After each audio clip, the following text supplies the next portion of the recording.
Basically, our attitude here at Eagle Wing is when anybody comes asking, our first answer is yes, and we sort out the details after. So, especially when Destination Canada comes asking for things, and Destination BC and Destination Greater Victoria, to come and see what it is that we do in our backyard, and hopefully that's going to help to bring some more tourists here in the future.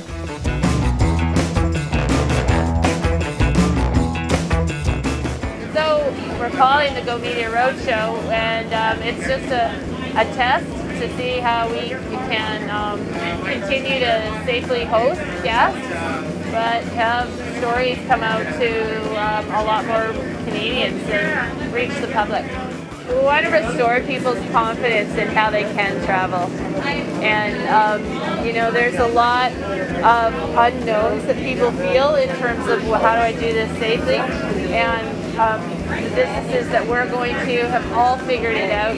Their protocols are so strict, and it's because they're family-run businesses. They would never put their family at risk for a business. And so it's both those staff and guests that are so important, and they're getting looked after. So we hope that we can restore that idea of what people can do.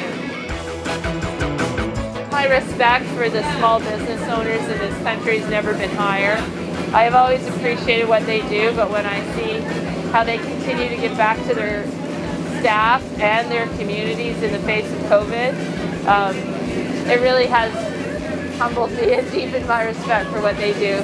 Yeah.